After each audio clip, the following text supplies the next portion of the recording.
Oh, no. Let's get a little time, Y'all know I gotta make sure everything's solid.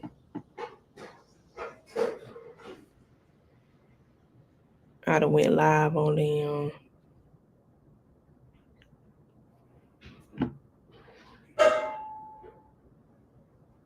Testing. Testing.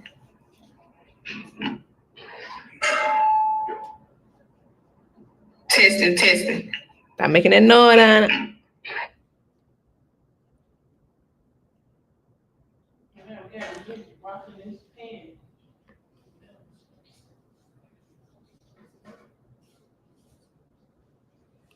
All right. Baltimore Ravens all season. I had to change what I had put on. I had to change what I had put on TikTok. I still had it at the Cleveland Browns. All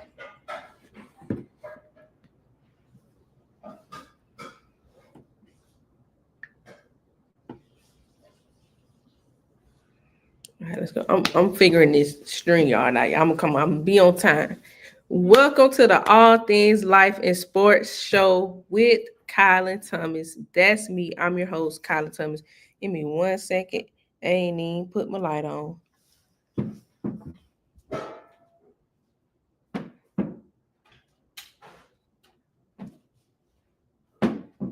Trial and error. All right, let's get into it. As y'all can see, we are going to dive into the Baltimore Ravens off season. This is one of those ones where when the team is good, they ain't got to make too many moves. They ain't got to do much of free agency. Building through the draft, that's what I really gathered when researching and going into the Baltimore Ravens off season. So first, we're going to start. They restructured safety Marcus Williams' contract to where pretty much back in January, pretty much he's a post June 1 cut. He's no longer with the team. He didn't have the best of seasons. It wasn't that y'all can think what y'all want to think about PFF, but if we go and look at PFF, he had an overall grade of 42.9. That was bottom 10 among safeties in the league. A 37.3 coverage grade, and he lost the starting job. He was benched in week 12, never got to see the field again. Darius Washington, Kyle Hamilton, and I'm missing somebody. But those are pretty much the safeties that rolled out the rest of the season. And then it kind of looks, and now we're just going to focus on this all season, but it's just the fact back about 3 years ago, they signed into a 5-year, $70 million deal. So for him to be cut this season due to bad play, now you can say it was the coordinators, was it the players? It was one of those, the Ravens defense, they had a slow start. Zach Orr had a slow start. He even mentioned it in one of his interviews. I think it was in the practice just after the first game. Keep it simple. They were doing a lot, trying to do a lot of disguises. So it was growing pains, but that's what happened. It was his first season as a coordinator. He's like 31, 32 years old. So those things happen. But here is a tweet on kind of what, when it happened, kind of what Harbaugh said about that benching. And then, and for those of y'all that's live over on TikTok, click the YouTube link in my bio if y'all want to watch me on YouTube, because over here I'm putting like videos, stuff like that. I put all that on my YouTube. If you just gonna be able to hear it on TikTok, but if you go look on live on my YouTube, click the link in my bio, y'all can see any video and all that I put on as well. All right, we're gonna read this tweet. And excuse this person. Excuse me, I couldn't figure out how to make that large, and I wasn't gonna stress myself out over it, because at the end of the day, I'm my own producer, and we're gonna make it do what it do. All right, y'all know on YouTube, when I share something like the first time, gotta make sure we good. On YouTube, when I share something like the first time, gotta make sure we good.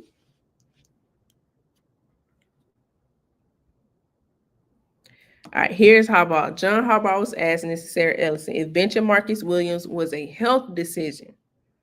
It was a personnel decision. We're kind of working through some things here, which I feel very confident Marcus is going to be out there playing great football the rest of the season. It's an internal type situation. So there you have it. They stated it when he's dealt with injuries. So they asked, well, is it injuries? Could that be the reason for the bench? No, it was just bad play. So Marcus Williams, safety, is no longer with the team after signing a 5-year, $70 million extension back in 2022. They also let guard Patrick McCarry walk. He signed with my Jaguars. Played at left guard, played some snaps at right tackle. Make that what you want to make. Here's one of my favorite moves, especially when in researching. They signed. Hold on. I get my setup good. I'm good. They re-signed OC Todd Monken to a contract extension. And I love this because we can say what we want to say about like the run game and all of this with the Ravens. They were first in rushing, though. They were 7th in passing, though, and first in total offense altogether. So we can say what we want to say about the run game. It don't translate into the playoffs, but Lamar has gotten better. Another MVP caliber season. That was a whole discussion. Is it Josh Allen? Is it Lamar Jackson? Let me see.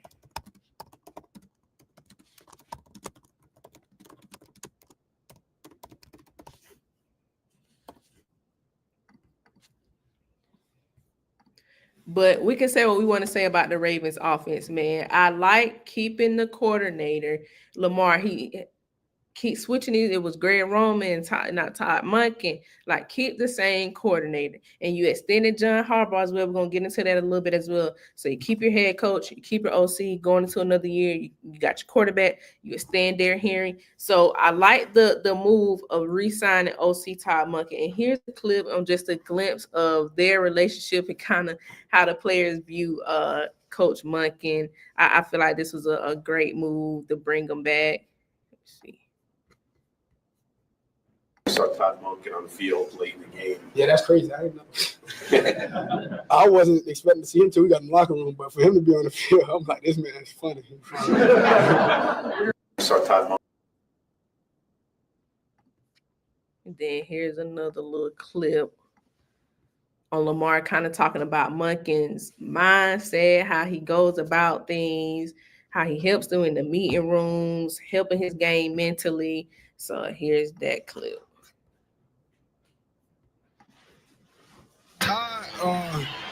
The meeting room, I wish you guys could see the meeting rooms. Like, he full of, like, expressing what he's got going on in his mind. You know, his mind is everywhere, but it's like he wants you to be keyed in at the same time. And we be locked in, you know, trying to see what his thoughts are on the field, you know, with situations throughout the game. The meeting room. So that was kind of Lamar talking about Todd. There was other clips and videos of players talking about Todd Monken as well. Just his energy, he's funny. So he has a great relationship with his quarterback.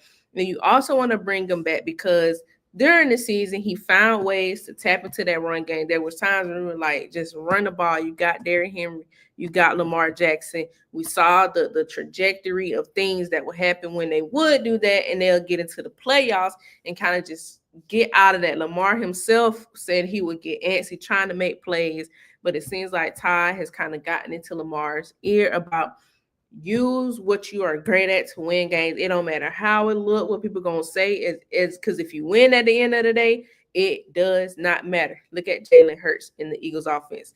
And then if you look at the playoffs game against the Steelers, and when I was talking about this and researching this, I was like, bro, that game was just replaying because Lamar was running it like Derrick Henry and Lamar. That Steelers could not do nothing. I said, if the Ravens do this for the rest of the playoffs, they are going to win the Super Bowl. But that game against the Steelers, like, I mean, Lamar, the RPO was unstoppable. He ran that bit 15 times. Lamar ran the ball 15 times. But then we go to the Bills. He ran it 6 times. So I get it. We all know how that game ended. they still should have came out with the win. But I just feel like it could have been a lot more dominant had they did what they did against the Steelers, against the Bills. Because who are we? Which defense are we taking? Steelers, Bills. That could be arguable too. But for a majority of the season, the Steelers defense was on that. So for them to do what they did against that defense, I feel like they could have pushed it to the against the Bills as well. But yeah, he found a way to tap into that run game. All of them are coming back.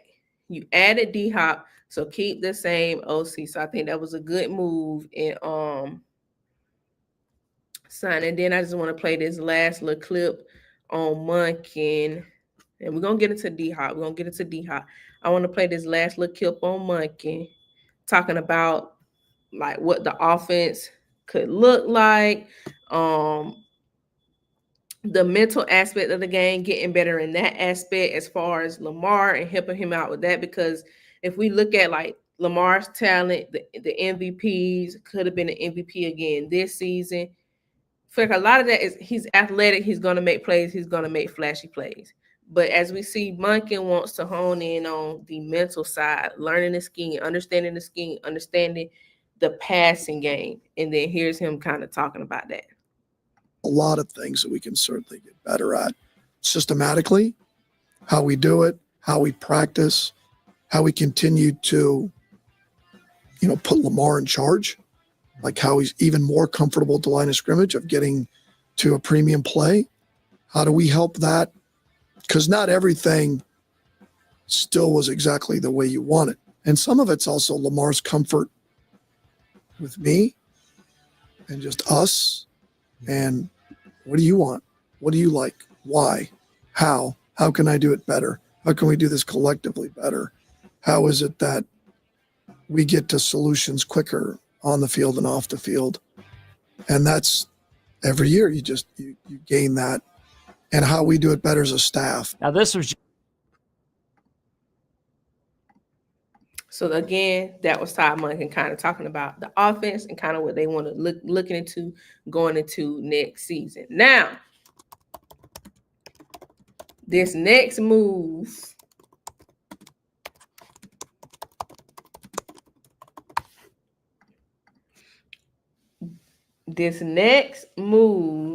right here, Ravens signed wide receiver DeAndre Hopkins. My thing with this move is I just don't know how much production he's going to give you with an offense that's so run centric.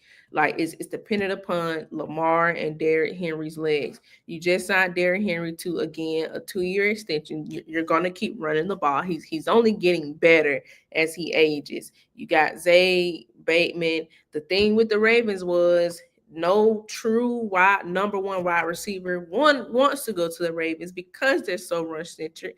Don't anybody want to block all game. But my thing with D Hop is he had 3 catches in the postseason this past season with the Chiefs. Obviously, the name D Hop is what everybody was excited about. The name D Hop, but this 2025 going into the 2026 season. Just how much of that D Hop do we think we're going to get? Is the idea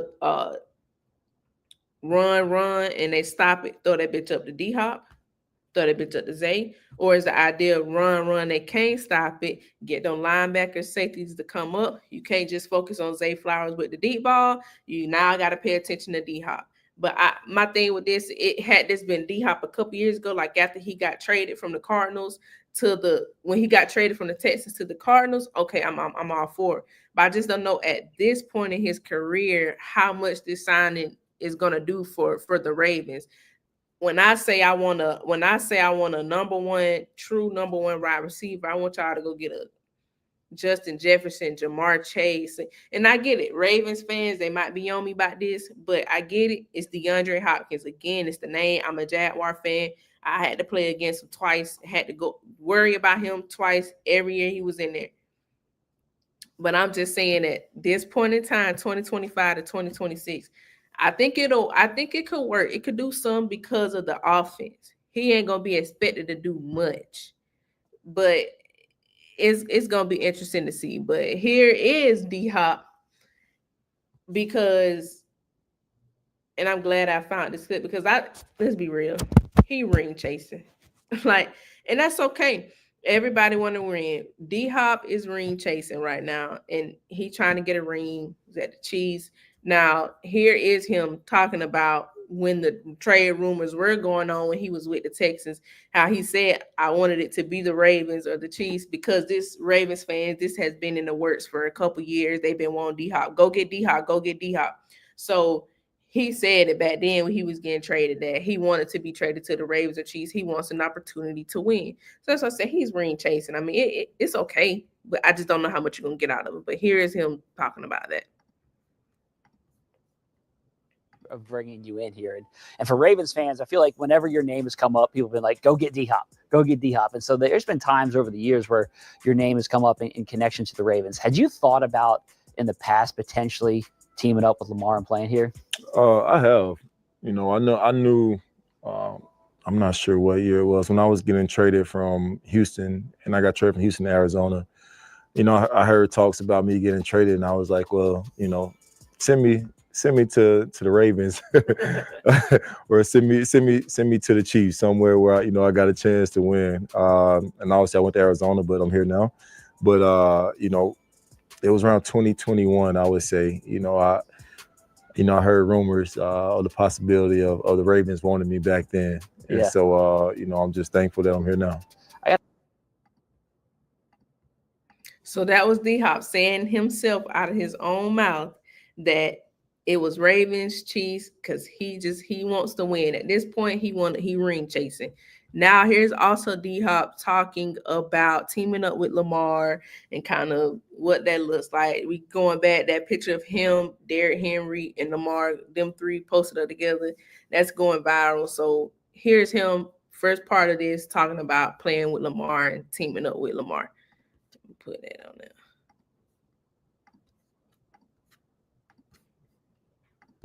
Oh yeah, absolutely. I think Lamar, being the leader of this team is part of the reason that I came here.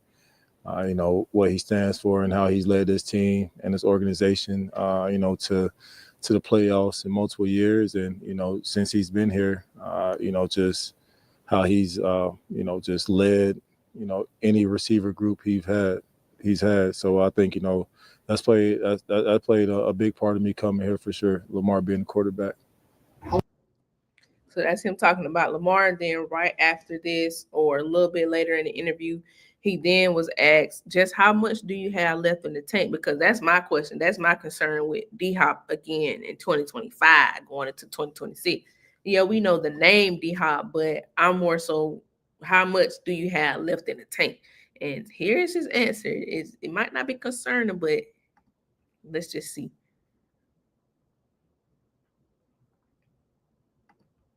Left in the tank. I mean, what would you kind of be your answer to that? How much I have left in the tank? Man, I take it day by day, honestly. I really never thought about that or look forward to it. They say you'll know when your body gives out on you, and it hasn't given out on me yet, or for me, I feel like gotten close. So, who knows, man? Who knows? Henry, So that's D-Hop kind of talking about playing with Lamar. He's ready to play with Lamar. He's seen how he's led the wide receiver room. They're a winning organization. He's a great quarterback. And then just couldn't really get no answer on how much he feels like he had left in the tank. But I mean, he did say, your body knowing you just done. And he said he just feel like he's not at that point yet. So now let's get into this next move that I saw that one major move I want to talk about. Ravens sign backup quarterback Cooper Rush. It's a good backup quarterback option. I put this one on here as a good little move because you got to have a backup quarterback, man. Like, especially with Lamar.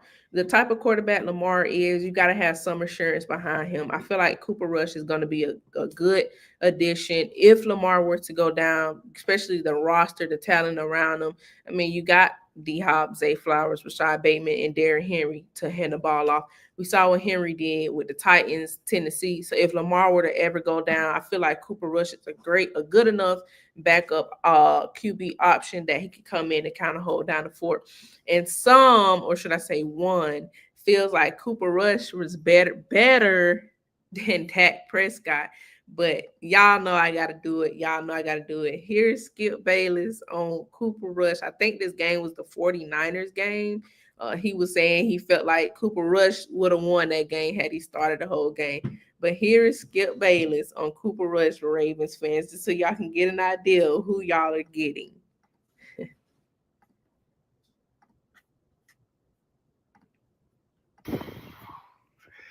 I've made this case before. I'm going to make it again, and you can laugh at me again if you so choose. I say that next Sunday against the Philadelphia Eagles at Jerry World, Cooper Rush gives my Dallas Cowboys a better chance than Dak Prescott would. Dak went down and out with some kind of hamstring pull, also banged up his hand. In came Cooper Rush at Atlanta in the fourth quarter. No CD for most of the quarter. Turpin waving out, tapping out. And he throws for 115 yards. And he throws the ball to CD in the moments that he did play, and CD dropped it in the end zone because he can't lift his right shoulder. And he threw another ball to Jalen Tolbert that if Jalen Tolbert was really any good, he just would have gone and gotten, because it was a pretty good throw and should have been caught by an NFL receiver for another touchdown that would have made it much closer. I say it over and over again. I just like watching Cooper Rush operate the offense more than I do Dak. Cooper Rush is more poised. He actually throws it better upfield. He's a little more consistently accurate, especially on third and fourth down. I just like what he's made of. No, he can't move at all. He's a statue. But now so is Dak Prescott. And it has come to this for me as a Dallas Cowboy fan. Jerry Jones made Dak Prescott the highest paid, the most overpaid player in pro football history. And I trust the backup quarterback more than I do Dak Prescott. That was Skip Bayless. Just again, give Ravens fans an idea of Cooper Rush and who you are getting in the backup quarterback option. And then here's also Skip Bayless talking about QB controversy. So you might want to watch out, Ravens fans. You could possibly be having a QB controversy in Baltimore if Lamar happens to falter a little bit or have a little slump or get a little hurt, and Cooper Rush go out there and man in the fort. Is Lamar gonna come back in? But here is Skip Bayless on that when they were in Dallas. Do I believe what he said yesterday, that he believes it? I 1,000% believes he would relish, welcome, embrace a quarterback quandary or controversy, because so would I, because it would only have positive outcomes whichever way you go, because Dak needs a fire lit under him. It's time for him to play up to the $75 million he made last year in the big contract that he got. It's time to earn it. I think he's capable of, but he hasn't been showing me. Oh, so now all of a sudden you think he's middle of a black quarterback? How can I defend his last 12 games? I can't. I told you down the stretch last year. I dare any Cowboy diehard. I'm a lifelong diehard, but I like to think I'm the oxymoronic objective Cowboy fan.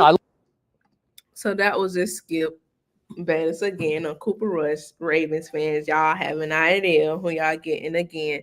But next move I like right here, Ravens extended Coach Harbaugh to a 3-year extension. Again, this one's self-explanatory. Keep your head coach, keep your OC. Here's my thing. This is kind of where I got with Mike Tomlin. If Harbaugh don't get it done again this upcoming season, should he be on the hot seat? I mean, if me personally, if I got Mike Tomlin on the hot seat, Harbaugh got to be on the hot seat, man. The problem is some people are okay and content with just winning and going to the playoffs. One AFC championship appearance. Some people are okay and content with that. Me, no. The expectations, the Baltimore Ravens and that organization is Super Bowls. not just going to the playoffs. The Steelers, their expectations is Super Bowls, not just going to the not just going, not even winning any playoffs. When's the last time the Steelers won a playoff game? Hell, at least Harbaugh beat the Mike Tomlin, but when's the last time they won a playoff game? If the expectation is just to be above 500, just to make it to the playoffs, okay, cool, let them keep it job. But if the expectations is to go to a Super Bowl when you got a 2-time MVP, possibly some believe should have been a 3-time MVP, and you're just AFC Championship 1 time, that's the issue I had. So if Harbaugh does not get it done this season, I definitely think he should be on the hot seat. The problem is, and when we get into who are you going to bring in to replace him, man, all the young, creative, up and coming coaches, that seemed to be the wave anyway. But Harbaugh got to be on the hot seat, man, if he don't get it done. But this sign is pretty much self-explanatory. Keep him with Lamar, keep OC Munkin, because you ain't get it done last year with Lamar and Derrick Henry. If you don't get it done this year with Lamar and Derrick Henry, give another coach a motherfucking shot.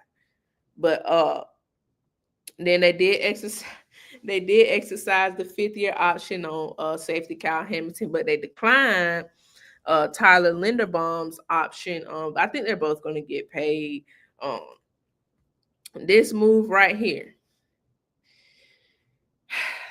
they released kicker Justin Tucker, one of the best kickers in the league, and NFL, you could say NFL history. Cut him. Now, we do know what he's facing.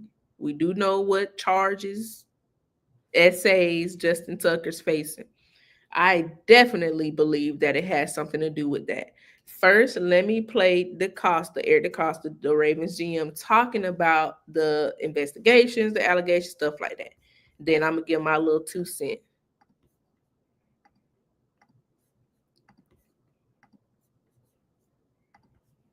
Allegations are serious, concerning.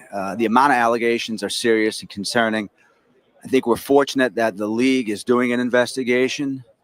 We'll wait as patiently as we can for as much information as we can, and we'll make our decisions based on that. I think the biggest thing that we have to do, first of all, is look at every single case differently. There are no absolutes, and I think in this case, we're still awaiting as much information as possible. Again, we're fortunate that the league has come down to Baltimore. I met with the league. I believe the league is meeting with other people in Baltimore as well. We'll wait for the details of that investigation, and we'll make a decision based on that. I did meet with Justin. I'm going to keep those comments to myself. And personal conversations with Justin, I think, is probably the smart thing to do. But at that point, we did, meet, and that's what I'm going to say about that.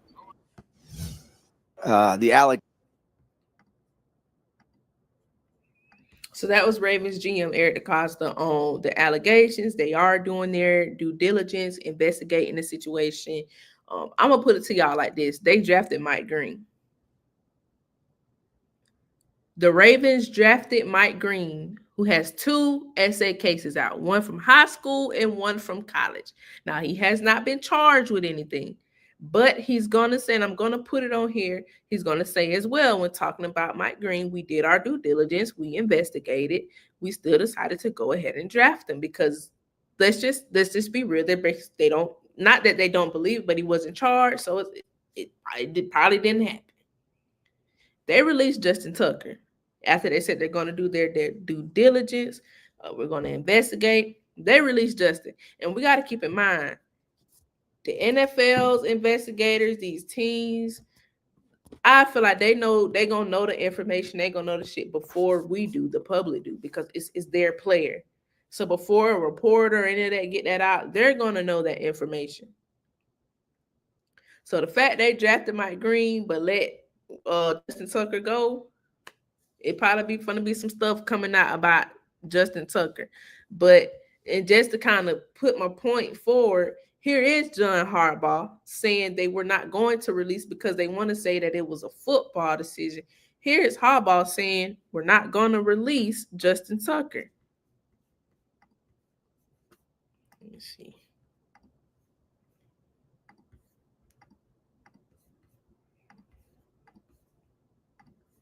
Definitely capable of making every kick If you're asking me, are we going to move on from Justin Tucker? I'm not really planning on doing that right now. I don't think that'd be wise. Nobody wants to make it more than Justin does. I promise you that. Definitely capable of making every kick. If you're asking me, are we going to move on from Justin Tucker? I'm not really planning on doing that right now. I don't think that'd be wise. Nobody wants to make it more than Justin does. I promise you that. Definitely capable.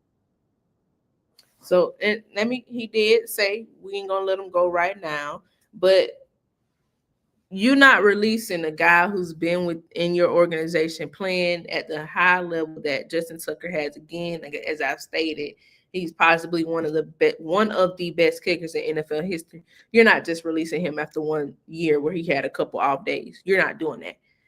These sexual assaults, I don't even know if I can say that on YouTube or TikTok, but these SA cases, I think that is absolutely what led to them going ahead and releasing them. They even drafted a kicker.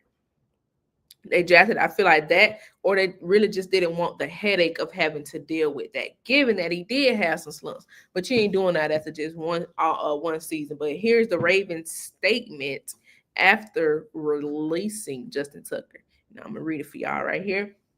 Sometimes football decisions are incredibly difficult, and this is one of those instances. Considering our current roster, we have made the tough decision to release Justin Tucker. Justin created many significant and unforgettable moments in Ravens history. His reliability, focus, drive, resilience, and extraordinary talent made him one of the league's best kickers for over a decade. We are grateful for Justin's many contributions while playing for the Ravens. We sincerely wish him and his family the very best in this next chapter of their lives. Statement from Executive Vice President and General Manager Eric DeCosta. So they want to lead us to believe it was strictly just a football decision. I myself do not believe that. Let's see. On to the next move. This one right here. I'm producing my own show, y'all. I got to put my own banner. Bear with me. Ravens, just like a couple days ago, just signed running back Derrick Henry to a 3-year extension, making him the highest paid running back in over 30 in NFL history. They're keeping an offense that was number one in rushing offense. They're keeping it going. Whatever you think of him, is he worth the 30 mil? An aging running back? Yes, absolutely. It's just $15 million per year. The resurgence of the running back this season, we've seen with Saquon, Derrick Henry, Jonathan Taylor had his moments, Josh Jacobs. The resurgence of the look at what the Lions do with their running backs. The resurgence of the running back, man. Yes, Derrick Henry absolutely deserves that payday. He's an NFL Hall of Famer. He was second in rushing yards behind Saquon with 1,921 yards, tied for the lead in rushing touchdowns with 16, averaged 5.9 yards per carry. That's the most in his career. So he's getting better. He's getting better. You absolutely pay him that money. The way he carries himself on the field, off the field, the discipline and the dieting. I have no issue with this. I feel like this was one of the best moves they made because, again, you kept your head coach, you got your quarterback, your OC, the running back, added D-Hop. Let's get this thing going. That's why I said if Harbaugh can't get it done this year, he is on the hot seat.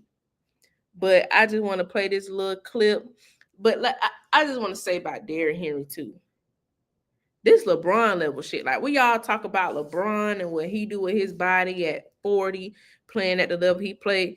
Derrick Henry's over 30 years old. He's an over 30-year-old running back and has the amount of touches he's had throughout his career.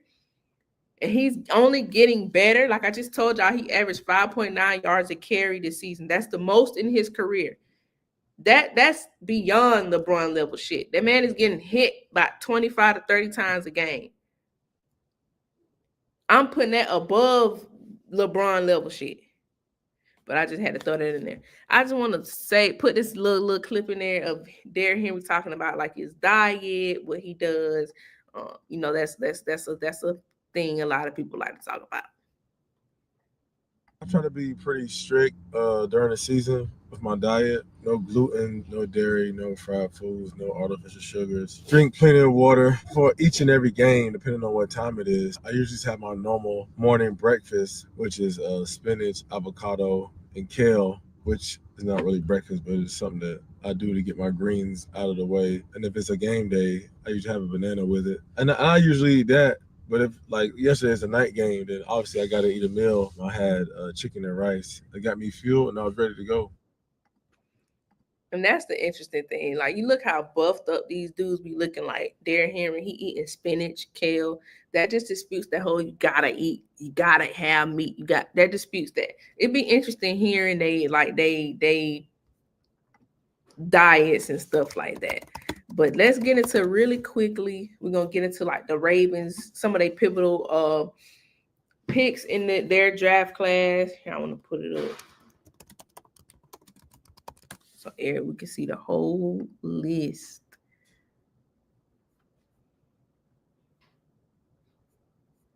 Why do they always do that?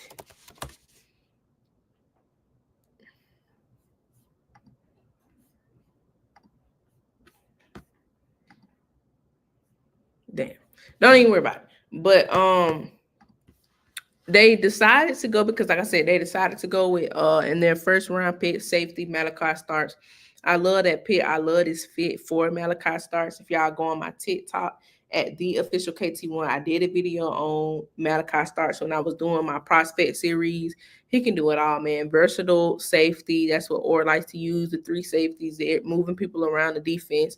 So he's gonna fit right in with Kyle Hamilton or Darius. Again, they let Marcus Williams go. I believe that was in the plans because this is the move they really wanted to make.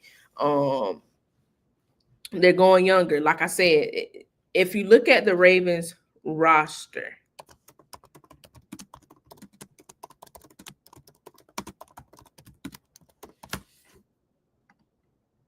let me.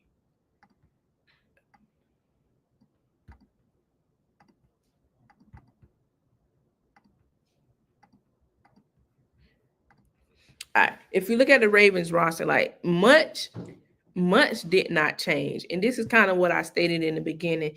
When you're a great franchise, when you're constantly winning, you don't have to do much in free agency. You want to try to build through the draft. I don't know what that feel like as a Jaguar fan because we've had so many high draft picks and ain't much of them ain't really panned out. With the Ravens, an organization like the Ravens, you do not have to sign 10 guys in free agency. You're just putting in little pieces. That's why they signed veteran cornerback Chidobe Awuzie, who was on the second ranked total D in the Titans last season. You come into the Ravens defense with all those pieces around you. I believe he's going to be productive, pretty good, average veteran corner. You just get little pieces, Chidobe, DeAndre, and you sign and extend your players, your players that are playing good for your franchise. We had a hard time doing that in Jacksonville as well. We do not sign to keep our own good players. So that's what I like about this Ravens. It's not much different. Yes, you got some guys go. They extended Ronnie Stanley, brought in a couple of pieces, extended your head coach, your OC, your running back, your left tackle, and then you just plug in with the draft with Starks, Mike Green, like I said, Emory Jones, O lineman.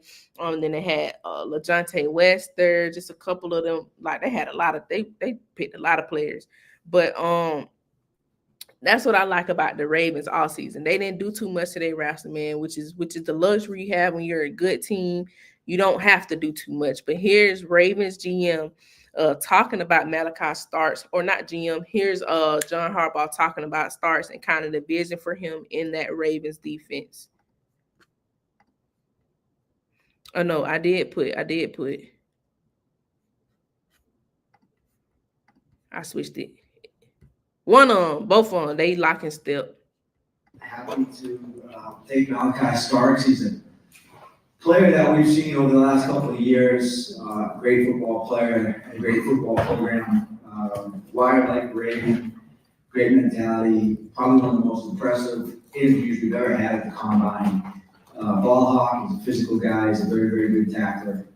And I was reminded that the last time we took the Starks in the first round, he ended up intercepting a pass in the Super Bowl. So hopefully that ends up happening again.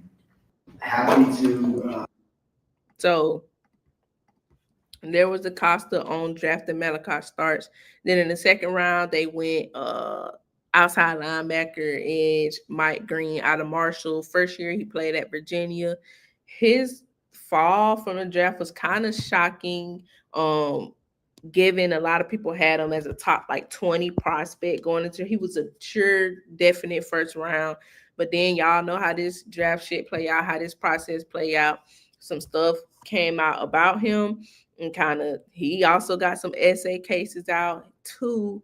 One from in high school, and one from when he was at his first year in Virginia. He then goes on to Marshall. The thing with him was as well, can he do it at a higher level playing against higher competition? And yes, he can. Let me show y'all this clip of what he did to tackle Josh Connolly, Oregon's tackle. He can very much do it against tough, higher, bigger schools. Oh my goodness gracious! Plenty of smaller school.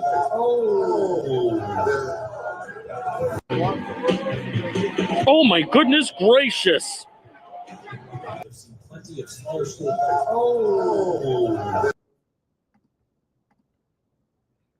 So he very much can do it again. But here's also Ravens GM Eric DeCosta talking about Mike Green and why they decided to go ahead and take him in the second round. I mean, he's a talented player, for sure. He's a guy that, we looked at very closely. Spent a lot of time with Mike, came to Baltimore, spent a full day with Mike here, interviewed him at the combine, watched his tape, talented guy. For us, looking at. We just want to go have fun, goof off, play some amazing plays. Malachi, we just felt like his resume, what he did at Georgia, big games, tremendous competition. We're going to get out that one. I don't know what that was. But, yeah, they were, again, like I stated, he failed because of them, the essay cases. And he was also asked about that. They asked Ravens GM, he kind of stated, some fans are like, nothing you does matter as long as you're a good player. And he kind of addressed some people's thoughts on that right there. Where is it?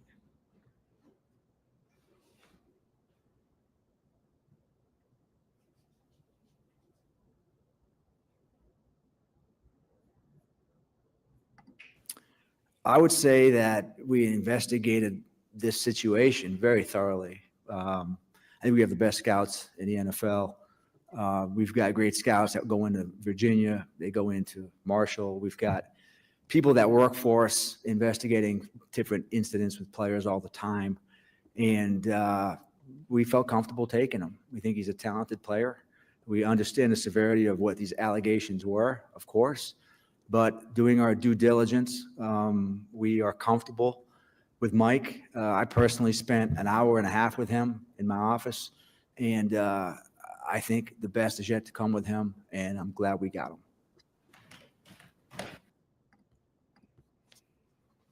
So that was Ravens GM Eric DeCosta on the essay cases and kind of why they still decide. That's why I said they did their investigation on Mike Green and still decided to draft him. They did their investigation on Justin Tucker and decided to release. I feel like that tells us all we need to know right there.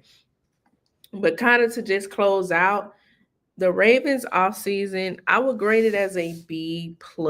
I can't go A fully because I just don't know how much you're going to get out of DeAndre Hopkins. I'm not sure that at this point in his career, he can be that true number one wide receiver to get you over the hump. I'm grading off of Super Bowl expectations. And is that the right move for them to get over the hump to go to the Super Bowl? I just don't know. I like that he signed early. He get training camp, OT, he get all that a whole season. It's not like when he went to the Chiefs, He get a whole season to really get into that offense, play with Lamar and those guys. But again, like I stated, when you got a team like the Ravens, all you doing is plugging and piecing. They signed some key veterans. They extended their own guys. They extended their own head coach, their own OC along to keep with your quarterback. And so I will rate their offseason a B+.